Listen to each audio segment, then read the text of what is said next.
नमस्कार दोस्तों, स्वागत है मेरे YouTube चैनल मुकेश बैरागी मैथ्स में। अध्याय 6 त्रिभुज पार्ट 2 होने वाला है आज, जिसके अंतर्गत हम समझेंगे कि समरूप क्या होता है और सर्वांग सम, इन दो शब्दों की परिभाषा और उदाहरण सहित हम समझने वाले हैं कि ये दोनों चीजें क्या होती हैं।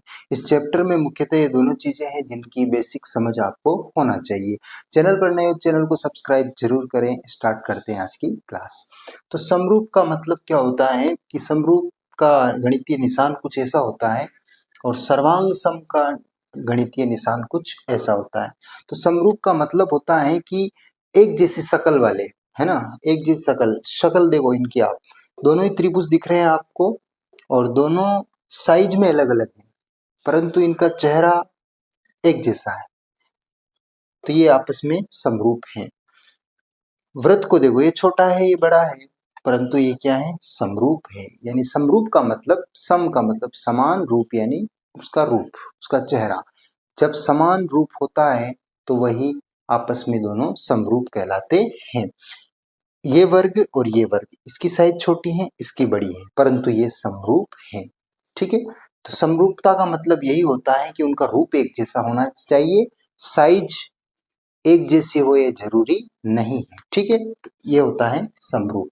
सर्वांग समता का मतलब क्या होता है कि सारे, नाम से स्पष्ट है, सर्वांग सम, इसका मतलब होता है सभी अंग समान, सभी अंग समान। इसका शाब्दिक अर्थ क्या होता है, सभी अंग समान।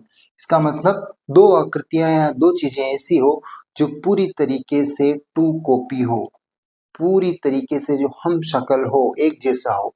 तो ये देखो, ये दोनों त्रिभुज एक जैसे हैं, इसका मतलब ये दोनों ही सर्वांग सम हैं, सारे अंग समान हैं।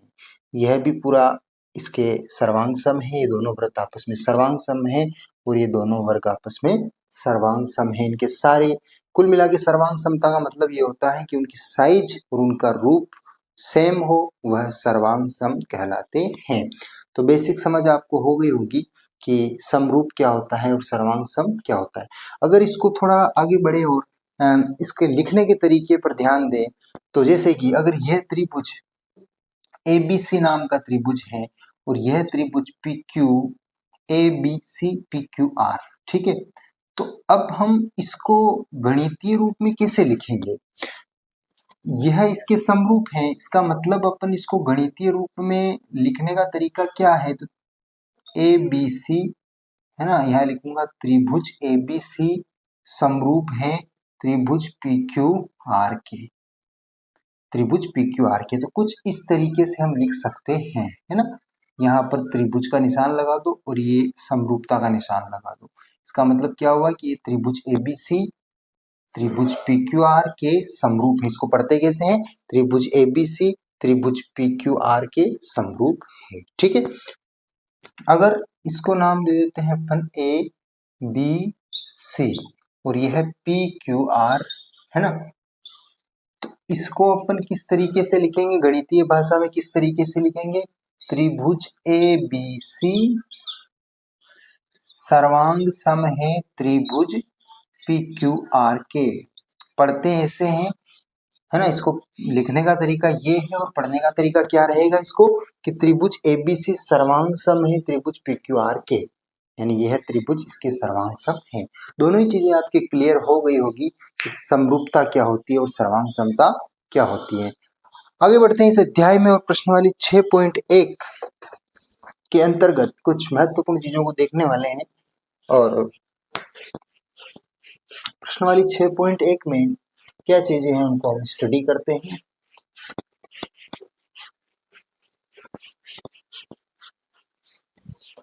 प्रश्नावली 6.1 के भीतर लिखा हुआ है कि सभी वृत्त होते हैं, क्या लिखा हुआ है कि सभी वृत्त होते हैं सर्वांग सम या समरूप। देखो, सभी वृत्त बोल दिया, इसका मतलब इस दुनिया में वृत्त अलग अलग होते हैं, कोई छोटी साइज का होगा, कोई बड़ी साइज का होगा, कोई बहुत बड़ा होगा। तो वृत्त, सभी वृत्त की बोल दिया, इसका मतलब सारे वृत्त की बात हो रही है। तो सारे वृत्त एक जैसे तो नहीं होते हैं, अलग अलग साइज के होते हैं। तो अलग अलग साइज के होते हैं तो वो सर्वांग सम तो नहीं हो सकते, तो इसका मतलब वो समरूप होते हैं। क्या होते हैं, सभी वृत्त समरूप होते हैं। और दूसरा इसमें आया है कि सभी वर्ग क्या होते हैं। फिर वही बात होगी कि सभी वर्ग क्या होते हैं। तो सारे वर्ग भी एक जैसे नहीं होते हैं, कोई छोटा कोई बड़ा, सब तरह के वर्ग होते हैं, है ना। तो सारे वर्ग भी समरूप होते हैं, यानी वो भी उनका रूप भी एक जैसा होता है, ठीक है। उसके बाद आया है सभी त्रिभुज समरूप होते हैं। सभी लिखा हुआ है, खालिस्तान है, और त्रिभुज समरूप होते हैं तो खालिस्तान में क्या आएगा, समद्विबाहु या समबाहु। इससे पिछले वाले वीडियो में मैंने पार्ट 1 में बता दिया था कि त्रिभुज कितने प्रकार के होते हैं। तो सभी यहाँ पर आएगा सभी समबाहु त्रिभुज समरूप होते हैं। सभी समबाहु त्रिभुज समरूप होते हैं, ठीक है। आगे बढ़ते हैं। इसमें लिखा हुआ है कि भुजाओं की समान संख्या वाले, क्या लिखा है, भुजाओं की समान संख्या वाले दो बहुभुज समरूप होते हैं यदि उनके संगत कोण क्या होना चाहिए, बराबर होना चाहिए, तथा उनकी संगत भुजाएं समान अनुपाती होना चाहिए, ठीक है। यह एक प्रमेय है जो आपको मैं विस्तार से समझाऊंगा, ठीक है। और अगला प्रश्न लिखा हुआ है, निम्नलिखित युग्मों के दो दो भिन्न उदाहरण दीजिए, है ना। समरूप आकृतियों के आप दो उदाहरण दे सकते हो, ठीक है। और ऐसी आकृतियां जो समरूप नहीं है तो उसका भी आप उदाहरण दे सकते हो, जैसे वृत्त और त्रिभुज, यह समरूप भी नहीं है, ठीक है। और आगे बढ़ते हैं। इसमें लिखा हुआ बताइए कि निम्नलिखित चतुर्भुज समरूप है या नहीं। इस तरीके के दो चतुर्भुज दे रखे हैं और कहा गया है कि ये समरूप है या नहीं। तो ये समरूप नहीं है, ठीक है। उसका रूप एक जैसा दिखना चाहिए पर रूप एक जैसा नहीं है, इसका मतलब वह समरूप नहीं है। प्रश्न वाली 6.1 काफी सरल थी, इसमें कोई कठिन बात नहीं थी, मौखिक टाइप के प्रश्न थे जिनके क्रमशः आपको 1 by 1 मैंने उत्तर दिए हैं, ठीक है। इससे आगे बढ़ते हैं और चीजों को विस्तार से समझेंगे कि इससे पहले आपको बताना चाहूंगा कि आपको याद होगा कि त्रिभुज भी एक बहुभुज ही है। क्या है, त्रिभुज भी एक बहुभुज ही है, ध्यान देना। बहुभुज किसे कहते हैं, बहुभुज की परिभाषा क्या होती है, 3 या 3 से अधिक भुजाओं से बनी बंद आकृति बहुभुज कहलाती है। हालांकि मैं आपको बहुभुज के बारे में बताता हूँ, जैसे कितने तरह के होते हैं। एक तो त्रिभुज, ये भी एक बहुभुज है। चतुर्भुज, ये भी एक बहुभुज है। पंचभुज, ये भी एक बहुभुज है ना। षटभुज, जिसमें 6 भुजाएं होती हैं, ये भी एक बहुभुज है। तो इस तरीके से हम देख रहे हैं अलग अलग जो जितनी भुजाएं हैं उसी के आधार पर उनका नाम है। त्रिभुज क्योंकि 3 भुजाएं हैं, चतुर्भुज क्योंकि 4 भुजाएं हैं, पंचभुज क्योंकि 5 भुजाएं हैं, षटभुज क्योंकि 6 भुजाएं हैं।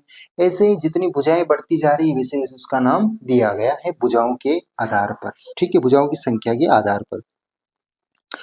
तो इसमें बताया गया है कि आपको याद होगा कि इसलिए त्रिभुज भी एक बहुभुज है, इसलिए हम त्रिभुजों की समरूपता के लिए भी वही प्रतिबंध लिख सकते हैं। हाँ देखो, बहुभुज के लिए एक प्रतिबंध होता है। ये जितने भी मैंने बहुभुज आपके सामने बनाए हैं इन सब के लिए क्या प्रतिबंध होता है, इन सब के लिए यह प्रतिबंध होता है कि कोई दो बहुभुज, है ना, कोई समान भुजाओं वाले कोई दो बहुभुज, है ना, समान भुजाओं वाले कोई दो बहुभुज, आप किसी को भी ले सकते हो। जैसे इस पंचभुज को ही ले लेते हैं अपन, ठीक है, ये पंचभुज है, ठीक है,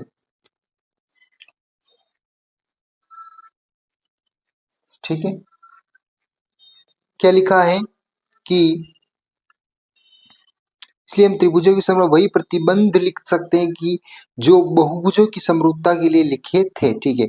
तो आपको मैं बताना चाहूंगा कि दो समान संख्या वाले, है ना, समान भुजाओं वाले दो बहुभुज, समान संख्या में भुजाओं वाले दो बहुभुज समरूप होंगे यदि उनके संगत कोण बराबर हो। यानी कि संगत कोण, यानी कि इसको मैं अगर ए बी सी डी और ई इस तरीके से नाम दे दूं, P Q R S, P Q R S T, है ना, P Q R S T, ठीक है। तो यहाँ पर संगत कोण का मतलब क्या होता है कि जैसे ये दोनों संगत कोण हुए, कौन कौन हुए, कोण ए और कोण पी क्या है, कोण ए और कोण पी क्या है, संगत कोण है। क्या है, संगत कोण। और कौन कौन है, बी और क्यू, है ना। इसमें भी कितने कोण हैं, 1 2 3 4 5, और इसमें भी कितने हैं, 1 2 3 4 5। मैं पंचभुज के माध्यम से आपको एक कॉन्सेप्ट बता रहा हूँ, उसको आपको समझना है। हालांकि पाठ का नाम त्रिभुज है और त्रिभुज के बारे में हम चर्चा करेंगे, परंतु आपको मैं बहुभुज के बारे में थोड़ा बता देता हूँ कि यह जो बात है सारे बहुभुज पर लागू होती है, चाहे वो त्रिभुज हो, चतुर्भुज हो, पंचभुज हो, षटभुज या कोई सा भी बहुभुज हो, सब पर ये बात लागू होती है। क्या होती है कि दो बहुभुज, दो समान भुजाओं वाले बहुभुज समरूप होंगे कब, जब उनके संगत कोण क्या हो, बराबर, यानी कि ये कोण और ये कोण बराबर होना चाहिए। और कोण बी और ये वाला ये भी संगत है, बी क्यू, और सी, कोण सी, तो इसके साथ कौन रहेगा, कोण आर, है ना, एक जैसे कोण है, ठीक है। तो ये सब संगत कोण है। और भी मैं लिख सकता हूँ डी और एस, ई और टी, तो इस तरीके से मैं लिखूंगा। तो ये सब के सब क्या है, लिख देता हूं मैं आपके सामने, जैसे सी है ना? उसके बाद कोण डी और कोण एस, ये जो निशान लगा रहा हूँ ये कोण का निशान है, ठीक है। उसके बाद कोण ई और कोण टी। तो हमने क्या देखा कि पंचभुज में कितने संगत कोण हैं, 1 2 3 4 5। तो ये पांचों ही संगत कोण यदि बराबर होते हैं और इन पांचों ही संगत कोण बराबर होते हैं और उनकी पांचों ही भुजाएं संगत भुजाएं कौन कौन सी होगी, देखो संगत कोण तो आपने देख लिया। अब भुजाएं संगत भुजाएं क्या होना चाहिए, समान अनुपात में होना चाहिए। देखो ए बी, संगत भुजाओं के अनुपात बराबर होना चाहिए। तो ए बी तो पी क्यू, है ना, इन दोनों का, ये दोनों बराबर होना चाहिए, इनका अनुपात बराबर होना चाहिए। फिर देखो बी सी और क्यू आर, बी सी और क्यू आर, इनका अनुपात बराबर होना चाहिए। उसके बाद सी डी, है ना, ये सी डी और आर एस, सी डी और आर एस ये भी बराबर होना चाहिए। सी डी और आर एस ये भी बराबर होना चाहिए। उसके बाद एस टी ये वाला और डीई, सॉरी हाँ, पहले मैं उसको लिखूंगा, डीई और एस टी, है ना। उसके बाद ई ए और टीपी, ठीक है। तो ये मैंने लिखी संगत भुजाएं और इनके अनुपात बराबर होना चाहिए। यानी कि अनुपात बराबर होने का मतलब कुछ भी समान संख्या में, जैसे कि उदाहरण के लिए अगर 1/2 आता है तो सबका उत्तर क्या आना चाहिए, 1/2। 3/2 आता है तो सबका उत्तर क्या आना चाहिए, 3/2। 5/2 आता है तो सबका उत्तर क्या आना चाहिए, 5/2। इस तरीके से जब हम अनुपात बराबर दिखते हैं और सारे ही संगत कोण बराबर होते हैं, है ना।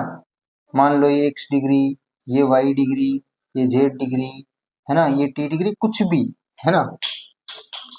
तो उनके मान जैसे b और q का मान एक जैसा आना चाहिए, b और कोण q का मान एक जैसा आना चाहिए, कोण a और कोण p का मान भी एक जैसा आना चाहिए। इस तरीके से इनके मान जब एक जैसे आते हो, है ना, और इनके अनुपात जब बराबर हो, तो हम क्या कहते हैं कि वह दोनों ही बहुभुज क्या है, समरूप है। यह बात त्रिभुज पर भी लागू होती है।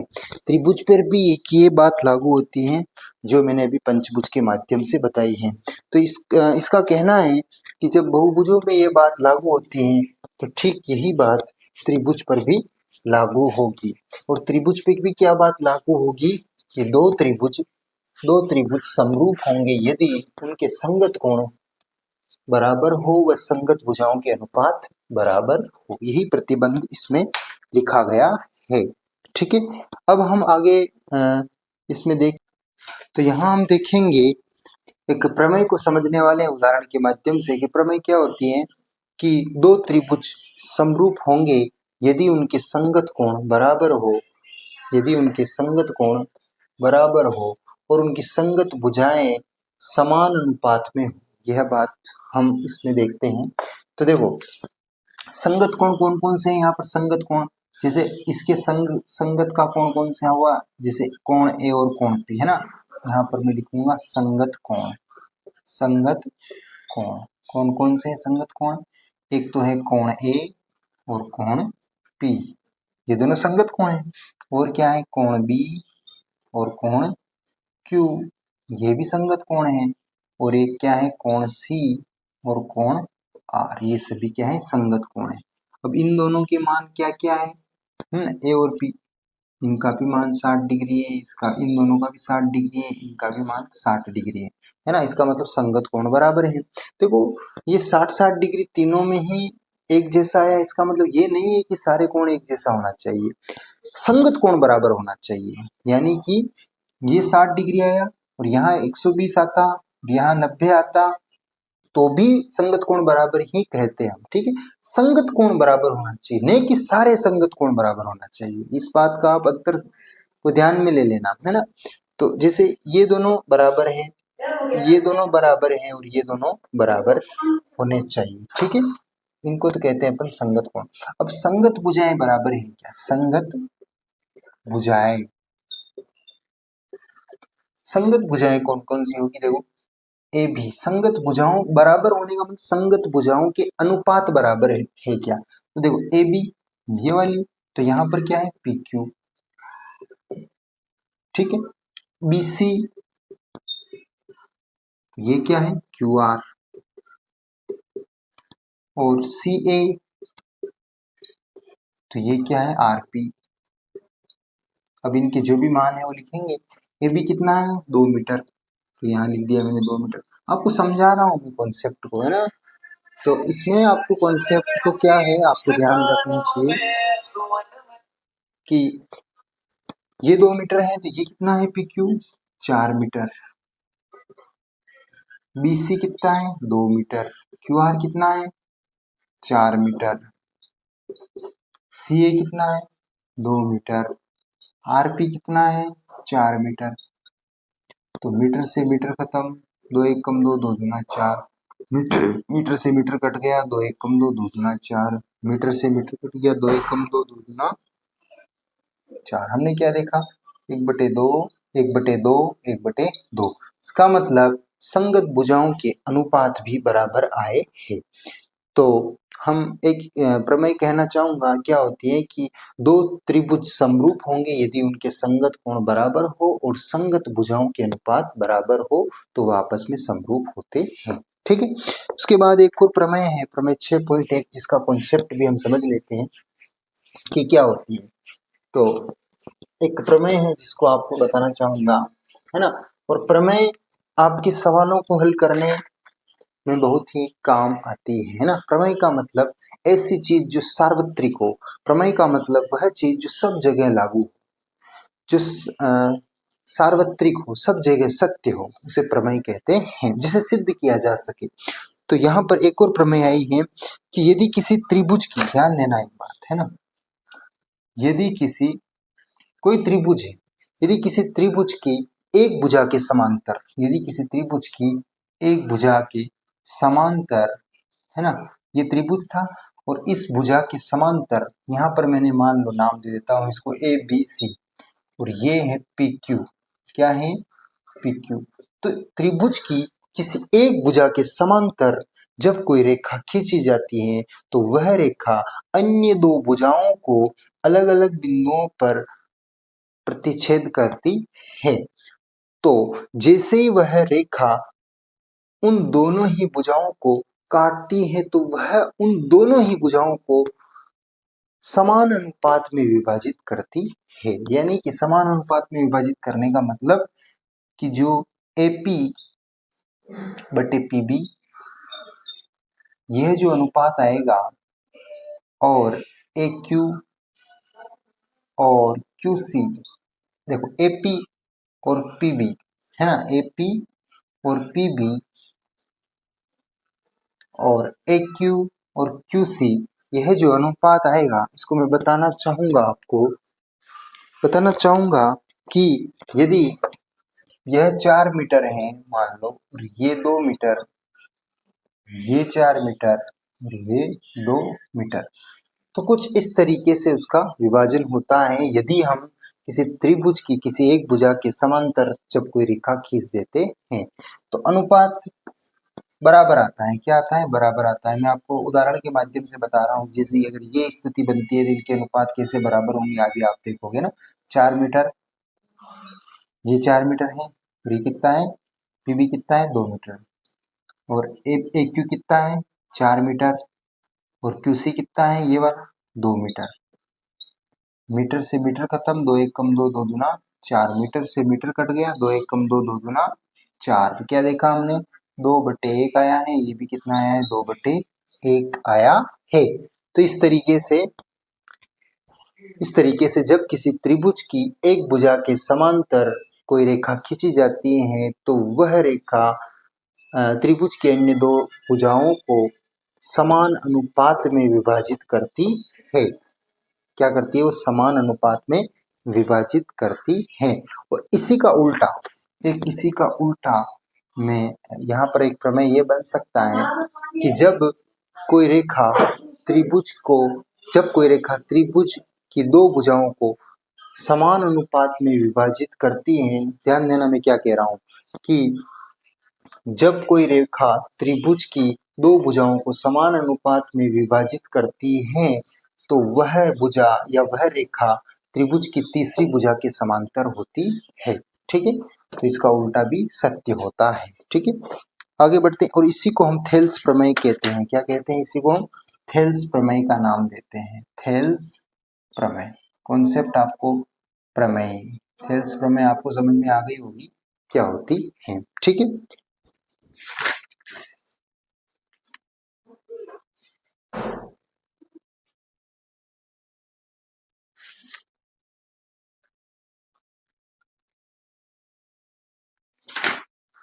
तो महत्वपूर्ण जो चीजें थी, दो प्रमेय मैंने आपको भी बताई हैं और आपको समझ में आई होगी। बेसिक चीजें थी बिल्कुल। और प्रमेय जो प्रमेय के बारे में दो महत्वपूर्ण जानकारी थी वो मैंने आपको बता दी है। और अब यहाँ तक आपको समझ में आया होगा। और यहाँ तक जो पार्ट 1 और पार्ट 2 हुआ है इसका आपको अच्छे से देखना है और इसका अध्ययन करना है, इसका अभ्यास करना है। मैंने क्या समझाया उसको देखना है। मिलते हैं फिर किसी नेक्स्ट वीडियो में। तब तक के लिए आपका बहुत बहुत धन्यवाद।